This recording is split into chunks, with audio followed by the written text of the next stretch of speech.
After a long week, I'm sitting on the couch looking for something to watch on pay TV when my wife, whom I've been living with for 7 years, comes down the stairs looking stunning. A new dress I've never seen before, stockings, high-heeled shoes, and a new hairstyle. "Where are you going, Jenny?" "To a bachelorette party, Jack." "Wasn't last week your monthly bachelorette party?" "Yes, but we wanted to go somewhere special for Tammy's birthday, and we couldn't get a reservation last week. I'll probably be back late. My Uber is already here." And she left the house. I had a very bad feeling about this. Tammy was married to my best friend Matt, and she was the one who introduced me to Jenny. I had known Tammy and Matt my whole life. Tammy's mother ran a small daycare and looked after Matt and me while our mothers were at work. I had to move away, and I went to our favorite place to have a beer and a hamburger. The place was packed, and I had a hard time finding a spot at the bar when I heard someone calling my name. I turned around and saw Matt and Tammy sitting at a table. You can imagine how I felt. I sat down with them. Important note: some time ago, Matt caught Tammy kissing another man while she was at work with her colleagues. Matt kicked her out of the house, and she lived with her mother for a month. For a long time, the atmosphere in their home was cold, and probably still is. One of Matt's conditions for her return was complete honesty. Any deviation from this condition would be grounds for divorce. "Tammy, when is your birthday?" "How do you know, Jack? It was 6 months ago. You, Matt, and I all have birthdays in July." Then a look of "oh shit" came over her face, and she said it. Matt grabbed her by the arm and said, "Start talking or start packing." "Okay, but I asked her not to do that." "Not do what?" Matt asked. He was furious, and I was glad he wasn't looking at me like that. Tammy froze under his gaze, and I could see that he was squeezing her hand so hard that it was starting to hurt. "She met a guy last week when we were out with friends. They seemed to like each other. On the way home, she said he asked her out on a date tonight. I told her not to go. We all told her not to do it. But I could tell she was really thinking about it. We talked a few times during the week, and she didn't mention it again." Matt said, "You should have told me, Tammy, even that she was thinking about it. You should have told me there would be problems." "But she said it would only be once." "God, Tammy, once is okay. Pack your things and move back in with your mother. We need to better understand our wedding vows." Matt stood up and said, "If there's anything I can do to help you, Jack, let me know." He left, leaving Tammy in shock with tears in her eyes. Damn, damn, damn. We just got over my little mistake, and now I'm back where I was 3 months ago, and all because your damn wife looked at another man. "Tammy, she was your friend long before she was my wife. Matt is right, you should have done something." I saw that look, Matt. If it hadn't been that guy, it would have been someone else, and she would have hidden her intentions. Maybe there would have been someone else in the future, but then she wouldn't have become my wife. Tammy got up and headed for Matt's car, and I followed her. Matt and I were partners in a construction company. I told him I might need a few days off and a divorce lawyer. He said he had used his services when he caught Tammy with some guy kissing her. He was going to call him on Monday anyway and gave me his number. I watched them drive away and felt sorry for Tammy. Her marriage was in jeopardy again, but this time because of a friend's actions. I stopped at a big hardware store, drove home, and changed the locks on the doors. I packed all of Jenny's things into plastic bags. In her drawers, I found a bunch of new underwear and started wondering what she wore under her dresses. After throwing her things on the side of the road, I sent Jenny a text message. I decided to have a beer and ran into Tammy and Matt at the bar. Tammy's birthday is in July, just like mine. She also told me about the guy you met last week. Matt is furious that she didn't do anything, and he kicked her out again. I changed all the locks. Your things are on the lawn in front of the house. You'd better go to your mother's and find a lawyer. I was sure she had turned off her phone, so I didn't wait for a reply. The sleeping pills finally helped me fall asleep, and I slept until almost noon the next day when Jenny started banging on the front door. "Let me in, damn it!" Stop acting like a child. There's a window above the front door in our bedroom. I opened it and threw her the keys. I'm not opening the door. Here's your keys. Get your shit off my lawn and go to your mother or your lovers. I don't care. Maybe you and Tammy can live together. Oh, did I hurt your little boy's feelings? This is my house too, so open the damn door. Actually, Jenny, this is my parents' house. Remember, they let us move in when they wanted to downsize. It's still in their name. Where are your pantyhose, Jenny? Come on, Jack, I have to pee. Let me in. Go behind the bush. I can't wait to see if you're still wearing your panties. Go to hell, Jack. But she looked at the bush and crouched behind it. She wasn't wearing any panties. After she peed, she started yelling at me again. I hate you, Jack. I just wanted to have some fun and you ruined it. Well, we agree on one thing. What's that? She asked. That we hate each other, Jenny. And you had your fun, broke your marriage vows, and acted like a slutty bitch. Get your slutty ass off my lawn before I or one of the neighbors calls the police. Jenny finally stopped arguing. I watched as she struggled to load her bags into her Honda. She broke one of her heels and threw it at me. Jenny throws like a girl and never hits anything. Tammy called me and was furious that I had betrayed her. Right after her, Matt called to find out how it went. Jenny came home at noon. Last night I changed all the locks and threw all her stuff out on the lawn in front of the house. She woke up the neighbors by banging on the door, but I didn't let her in. I'm glad my parents didn't put the house in my name. Jenny said she just wanted to have some fun.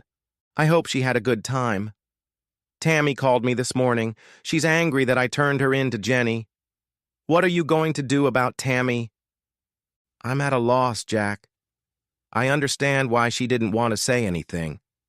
This morning I lectured her on how complete honesty means not only answering questions truthfully, but also disclosing information that I might consider important, especially when it comes to infidelity. Jenny kept calling me and yelling that I was being unreasonable. After the third call, I blocked her number. Then her mother called with a similar message, telling me to put my male pride aside and let her daughter come home. I told her mother that Jenny was home and that this was the last time I would speak to her respectfully. I blocked her number as well. Matt arrived with some beer and we turned on the game. The game was in full swing when my mother called. It turned out that Jenny's mother had called her. Jack, stop acting like a child and let your wife come home.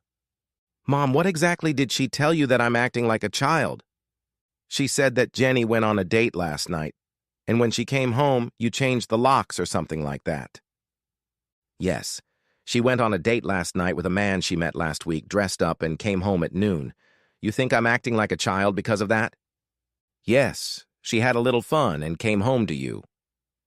Mom, I must have woken up in a twilight zone. Give me Dad. I want to know if he understands had a little fun the same way you do. There's no need for that, Jack. Mom, give him the phone or I'll call him directly. Mom hung up and I called my father on speed dial. He answered hello, but I could hear arguing in the background. I heard my mother yelling, Pete, hang up the phone, damn it! It sounded like they were arguing on the phone. Finally, I heard my father threaten my mother that if she didn't calm down, he would hit her for the first time in their entire marriage. She said, Please, Pete, hang up. You don't want to see what this will lead to. Hi, Jack. Sounds like you're in some serious trouble. I've been married to this woman for almost 40 years, and I've never had to threaten her before. Tell me what's going on. I told him. Jenny went on a date last night with a man she met last week, dressed up in all her best clothes, and came home at noon without her panties or stockings. I changed the locks and won't let her in the house, and I put all her clothes out on the lawn. My mother said I'm acting like a child, and so did Jenny and her mother. I must be losing my mind, so I wanted to hear your opinion. I'll call you back. Matt had heard most of the conversation and said, I never told you this. But my mom reacted almost the same way when I caught that guy kissing Tammy. Maybe it's some kind of female code that they have to protect each other like cops. 2 or 3 hours passed. Matt went out for beer and pizza when my father showed up with a suitcase. Looks like your talk with your mom didn't go well. He sat down on the couch looking dejected. Matt brought the pizza and beer, and we sat down at the table. Jack, I don't think it could have been worse. She started out by saying you were acting like a child, and then she went on about how girls need to have fun sometimes. As soon as she said that, she realized she'd screwed up. How many times did I ask her? How many times? She tried to say, once. I hit the kitchen table so hard it broke and fell to the floor. That scared her, and I walked over to her. For the second time in 40 years, I wanted to hit your mother. Finally, she said 4 times, and then started talking about how it strengthened our marriage. Your mother didn't tell me when or with whom. She collapsed on the floor and started crying. I went and packed a suitcase. She begged me not to leave her. I told her I wanted her to write it all down, every time, every name, every place, and everything that happened in our life that made her cheat on me. She said it would only make things worse. I told her to find a lawyer. 40 damn years I've been a cuckold, Jack, and I didn't even know it. What's worse, Dad, hiding it or having your wife dump it all on you? I know, Jack. I know Jenny's father very well. We were in the Knights of Columbus together for many years. I'll give him a call. See what he thinks. Jenny's father was a man named Tony. He had been a tough guy in his youth and was still the head of one of the local unions. From my father's conversation, I gathered that Jenny had come home upset and said that we had had a little argument and I had overreacted. My father explained to Tony what had really happened, and Tony seemed unhappy. My father also told him about the conversation with my mother and her position, that I had overreacted. Then he told Tony that my mother had been cheating on him. Tony said he would call my father back. An hour later, Tony called back, and my father asked if he could put him on speakerphone. Jack, let me start by saying that I'm very sorry that Jenny cheated on you. I hoped I had raised her better, but my fickle wife has obviously had too much influence on her. Anyway, I got the same answer. 4 instances in 20 years, and it made our marriage stronger. I bet some women's magazine like Cosmo made that up. 2 women who had 4 affairs in 20 years? I don't believe that's a coincidence. One of the advantages of my job is that the union has a whole team of lawyers, including the best divorce lawyer in the state. She's a real pit bull, and I wouldn't want to be on the other side. She can come over tomorrow at noon if you don't mind. I said, wait a minute. The best divorce lawyer in the state is coming to our house on Sunday? Yes, that's right. Are you okay with that? My father and I said yes at the same time. Matt was silent. I asked him if he wanted to be there. I don't know, Jack. You know I've been in love with Tammy since we were in diapers at her mother's daycare. I'm going to go talk to her now. If I don't get the answers I need, I'll be back tomorrow. At 11:55 a.m. on Sunday, a truck pulled up and a guy delivered 2 large boxes of Dunkin' Donuts coffee and 2 boxes of donuts and pastries. Right after he left, the lawyers arrived. There were 3 of them, all women, dressed in jeans and carrying large briefcases. Tony pulled up right behind them, and Matt followed him.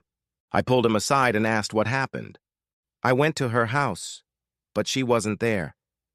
Then I went to the bar where I last saw her, and she was there with the same guy who was hugging her around the waist and groping her.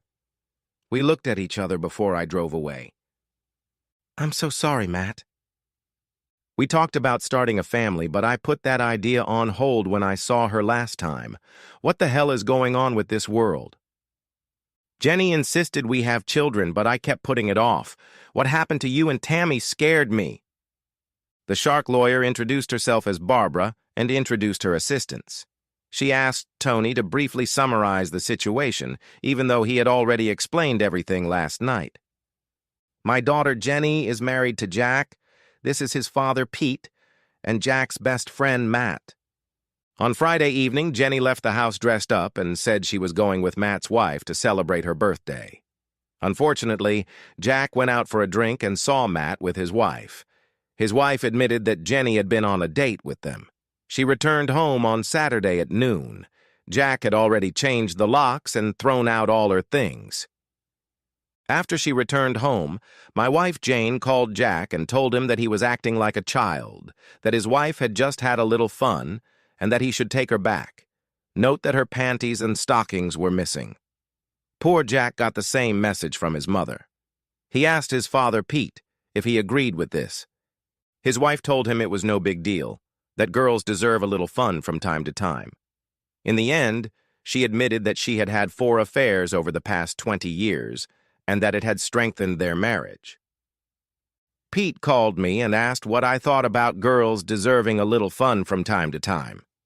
The conversation with my wife was very unpleasant, and in the end she admitted that she had had 4 affairs over the past 20 years and that it had strengthened our marriage. I don't believe in coincidences. None of the women said when, why, or who their partners were. She turned to Matt and asked, "What about you?" 3 months ago, I caught my wife Tammy at a bar, kissing some guy passionately. We had a big fight, I kicked her out of the house, and she moved in with her mother. I even hired a lawyer to start divorce proceedings. We made up, and one of the conditions was that she would never lie to me again. Tammy is good friends with Jenny and knew about the date. I told Tammy that withholding information was tantamount to lying and sent her back to her mother's. Last night I went to talk to her, but she wasn't home. I found her at the same bar with the same guy who was squeezing her breasts. "Okay," said Barbara. "Matt, you'll be last. I'll start with Jack because his case is the last one, and my 2 assistants will take Pete and Tony. If it goes to trial, I'll stand next to you in the courtroom. All 3 of us will be there. And let me say this. The idea that girls deserve a little fun from time to time is in every women's magazine. Sometimes a woman does it once, realizes she doesn't like it, and that's the end of it. Maybe she confesses it to her husband, maybe she doesn't. Some women really enjoy it, but it's rarely love, more like a cheap thrill. Eventually they get caught, and almost always it ends in divorce. Women's magazines rarely write about broken families. The internet is also full of nonsense, including a popular article that recommends asking for a divorce 4 times in 20 years to strengthen your marriage. In this state, divorce does not require fault, so usually everything accumulated during the marriage is divided in half, and one spouse pays alimony if their income is less than the other's. Most judges require counseling, and I'm sure they will in these cases. For Tony and Pete because the affair was long ago, and for Jack because it happened on Friday. We spent the rest of the day with the lawyers filling out paperwork. They worked incredibly efficiently, and by dinner, everything was ready. Tony ordered sandwiches for everyone. The main topic of discussion was when we wanted the papers delivered to our wives. "I want Jennifer to get the papers as soon as possible," I said. The other men agreed. Barbara said she would try to use some of the services, but 4 services was too much. She was sure she could get Jenny there on Tuesday. The rest of us would have to wait until Wednesday or Thursday. During dinner, she warned us against violence or any other form of retaliation. We had to cancel all joint credit cards as soon as possible, but we had to leave our spouses access to the funds. On Monday morning, we all had to open separate bank accounts and transfer only half of the funds from our joint accounts to the new accounts. The lawyers left with Tony. The 3 of us sat down on the couch and opened some beer. I felt like I had been hit over the head. Barbara asked so many questions that my head started to hurt. Matt and my father felt the same way. The hardest part was that Jenny and Tammy would get half of the business that Matt and I had built, and that really annoyed me. We could always close the business and get jobs with someone else or sell the business to someone else, which is what I preferred. On Monday, Barbara called and said that Jenny would be served papers at 8:30 on Tuesday when she got to work, and that I should be prepared for some consequences. It's very rare that a woman who deserves a little fun expects it to end in divorce, so there would be fireworks. If things went too far, she would file a restraining order against Jenny. On Tuesday morning, Matt and I were at work. I still hadn't unlocked Jenny's and her mother's phones. At 8:35, I got a call from an unknown number. I assumed it was Jenny, but I couldn't ignore the call. It was Jenny. Oh, poor boy. Your male pride is so hurt that you want to divorce me. Well, that's not going to happen, you jerk. I hung up. 20 minutes later, she showed up at our work. Matt held her back while I called Barbara and turned on FaceTime so she could see Jenny. She was screaming and yelling that her father would hire the best divorce lawyer in the state and that I would be crawling back to her on my knees, begging her to take me back. Barbara told me not to answer. A few minutes later, we heard a police siren. A police officer was trying to restrain Jenny, who turned around and hit the poor guy. Jenny was taken away in handcuffs. Barbara was still on the phone and said that a courier would deliver a restraining order by the end of the day. Jenny used her only phone call to call her father, who refused to help her. He told his wife that their wayward daughter was in jail and that maybe she should get her out on bail. Tony also refused to provide her with any support in the criminal case or the divorce case. He told her that he had never been so disappointed in anyone in his family. My mother did the exact opposite. She accepted the divorce papers and sent them to the lawyer she had hired. On the lawyer's recommendation, she sought psychological counseling. 3 other wives, including Jenny, eventually used the same lawyer and all requested psychological counseling. The judge ordered 12 weeks of counseling for all 4 couples. My father responded that he would only agree to counseling if my mother provided a list of the 4 men with whom she had admitted to having intimate relationships, as well as all the others, including their names, the time, place, and what happened in their marriage that caused her to break her marriage vows. The case was referred to a judge, and her lawyer argued that such a list was unnecessary. She had already admitted to her infidelity, and now it was time to move on. Barbara argued that my father would always wonder whether the man he was talking to had defiled his wife. He would never be able to move on without knowing who, when, and whether it was really only 4 people. The judge agreed.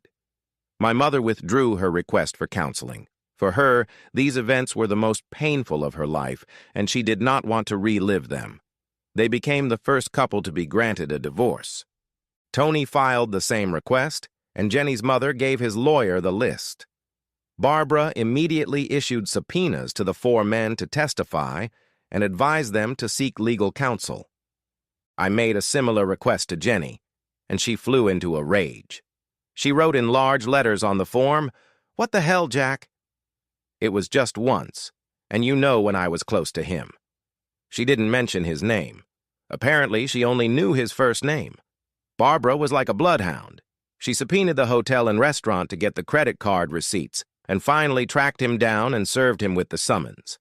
She also advised me to file for divorce on the grounds of adultery. I didn't know what that was, but she said it might get me some money. Jenny also demanded that I list all the women, dates, times, and places where I had been intimate with them since our wedding. Following her advice, I wrote a big fat 0 on the form and returned it to Barbara. Matt and Tammy played the same game. Tammy said she didn't consider kissing intimate, so she wrote 0. Matt was in a difficult position because the night after he caught Tammy kissing some guy, he went out, got drunk, and slept with someone. He couldn't remember what happened that night, who she was, or what she looked like. All he knew was that she drove him home, and when he woke up, she was in bed with him. He wasn't even sure if they had sex. A hearing was held to discuss the definition of intimate relations. All these obstacles only dragged out the process. In the end, after consultation, they agreed that all they had done was seek revenge for some sin committed by the other and decided to reconcile. Jenny's love interest was finally tracked down, and he appeared for questioning with his lawyer. I read the transcript of the interview, and it killed me. He had met Jenny several times at Bachelorette parties. She was very friendly. They danced very intimately. Jenny pressed herself against him and rubbed against him. He asked her several times to go to a hotel with him, but she refused. The last time they were at a Bachelorette party, he accused her of teasing him. She got angry and suggested they have dinner the following Friday and then go to a hotel, and she would prove he was wrong. They had dinner, went to the Hilton Hotel, and had sex several times that night and the next morning. The therapy sessions were a nightmare for me. Jenny kept insisting that I should just forget about it. Sometimes the therapist seemed to take Jenny's side, and I told Barbara about it, and she complained to the judge. There was another hearing where the therapist was reprimanded by the judge. In the end, the psychologist said that our sessions had reached an impasse, and she saw no point in continuing them. The marriage was dissolved, but his wife found out about it. 9 months after Jenny left, our divorce was finalized. Tony and Jane's divorce was the longest and most scandalous. The testimony of the original 4 witnesses turned into testimony from 9 men and 2 women. The affairs lasted several years, with some men moving from one woman to another, including several couples and at least one threesome. Tony had to attend meetings at the union headquarters several times a year, and Jane sometimes threw wild sex parties. On other days, 1 or 2 men or women would join Jane in bed. The worst part was that she did nothing to hide it from Jenny. Perhaps when she was younger, she didn't understand that this was different from a normal party, but as she got older, she realized it. Her mother told her that girls have a right to have a little fun sometimes. Jenny may have had fun, but it destroyed 3 marriages, and I think Matt barely saved his marriage to Tammy. I deliberately stopped talking to Jenny. Sometimes Tammy would bring her up when we were together, and I would brush it off, sometimes angrily, which upset Matt. I loved Matt, but when Tammy was in a bad mood, I made excuses. In the end, we sold the business for a pittance to one of Tony's friends. Jenny got a quarter. She wanted to fight for more, but she didn't have the money for lawyers. Matt and I did the same thing we had done before we sold the business, only the checks had a different name on them.